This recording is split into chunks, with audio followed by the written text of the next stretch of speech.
Hello everybody and welcome to another review, the final one of today that I'm filming of the two locomotives that are new to the line. Here's the second one. This is a beautiful Bachmann Midland 1F. Now this is an absolutely stunning model, flat out, but before we get into the model, again we'll just go over a brief history of the class.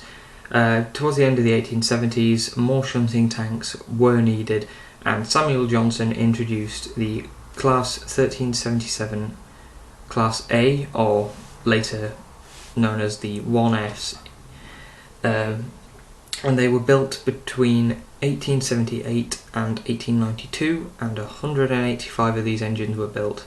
Some were modified during later periods between 1924 and 1927, just by the addition of larger boilers to make them a bit more economical.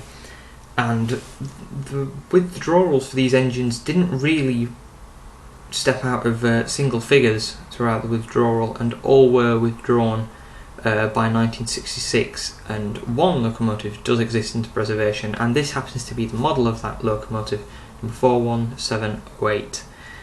Now as we get into the model, the 1F is a rather lovely, interesting little model, because the locomotive as a whole is quite interesting. As you see, we've got lots and lots of detail straight off, but one thing that is key to point out that you'll all have seen by now is the cab. This is the half cab variant. Full cab variants are available, and Bachmann are doing another run of these locomotives this year.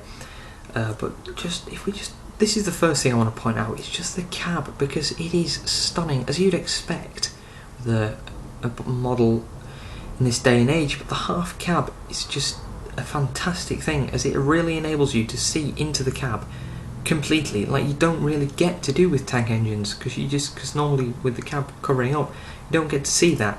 But this is a great model. One little downside about the cab is the reverser is you can't really see it. If I'm just trying to find an angle where you can, there you can just see the top of it, just about there. It's really difficult to see because it is just fully black, so that is something I'm going to have to address in a later period. But detail on this model is just superb. We've got rivets just all over the place. Rivets on the buffer beams, with running plates around here, around the smoke box, everywhere. There's rivets. So if you want to count them, be my guest. I'm not really going to do that. The shed code, as we can see here, is, let's get a closer look, 41E. I'm not quite sure where that is. I haven't looked it up, you see, so I will look it up and I will put it in the description for any of you who are wanting to know, really.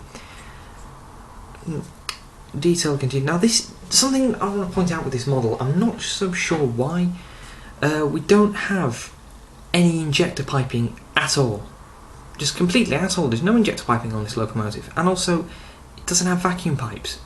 In preservation, this locomotive does. Now this could be just due to the fact it's in preservation, because the locomotives in preservation haul passenger trains which have brakes, and they need to have brakes, so it's possible she was just fitted with them as a preservation thing. But these locomotives weren't always fitted with vac pipes. Ignore the, you see any like there little smudges, that's just my grotty finger marks, I do apologise.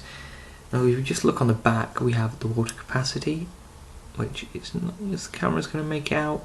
If not, it's alright, I'll read it to you. It is 740 gallons, so this is a tiny little locomotive, so don't expect one of these to be doing any long distance passenger runs, but they are shunting tanks. You know, these were used in yards and docks and everywhere.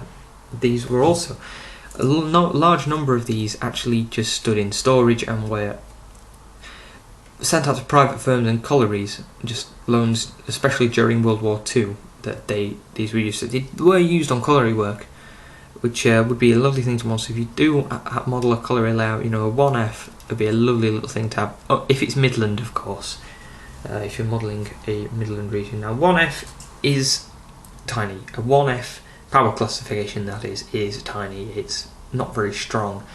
The Lancashire and Yorkshire Pugs, which the Lancashire and Yorkshire Railway fed into the LMS once the Big Four were formed, like the Midland region became London Midland and Scottish.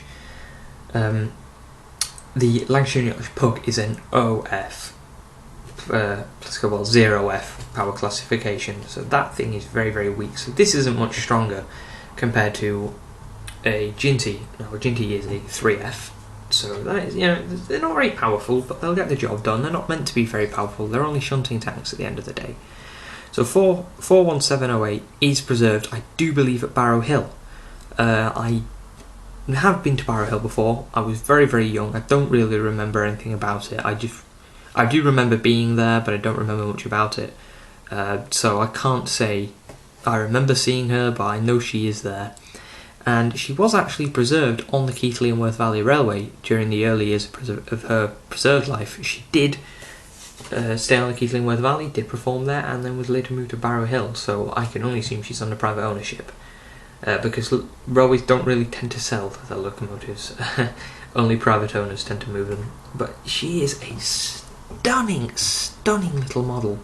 She really, really is. I 100% approve of this. I had to say, if you're wanting a little shunting tank, this can't go far wrong. I mean, if you've got a preserved layout, it's a lot easier to get away with. But if you're doing something, even if it's, if it's Great Western, or hell, even if it is Southern, or it's Midland, Midland would be right at home, or LNER or anything, it's fine. It's it's what you want to run at the end of the day. I mean, look at my layout. I've got Flying Scotsman in an LNER green, and 2 Midland engines in Somerset and Dorset blue. So you can run whatever you like on your layout. It's really up to you. I try to keep things to a specific era, like the 1960s, which is what I'm based on, 50s/60s. But sometimes you just got to make an exception. So I'd say this 1F is one of those exceptions. It really, really is. It's a beautiful, beautiful little model. Now, just before we end the review, we'll just take a look at the details you get, because with the half cab version you get something very, very nice, and that's this long green, almost sticker celery-like thing. And this is a tarpaulin, rolled up, of course. It's meant to be rolled up, but it just sits. If the camera will pick it up, there you go. These little brackets along the roof. There are several all along the roof. And the tarpaulin just sits in there. So that's a really nice little feature for Bachmann to supply you with. And then we've also got, I've just managed to nab one of them here, steam heat pipes, and then we've got 3-link couplings and a shovel, a nice little coal shovel.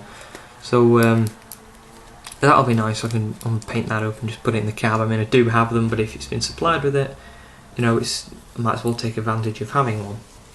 So as I say, this model is a 6-pin DCC decoder. I do believe that it is just in the front part of the boiler here. If you want to fit sound to one of these, be my guest. It is not going to be easy, but if I was fitting sound to it, I would look at the bunker as an option, because that would be a good place to put a decoder if you want to fit one. But sound and DCC isn't something I have on my layout at the moment, so it's not really something I'm too bothered about. But I have to say, the Midland 1F is an absolutely beautiful locomotive.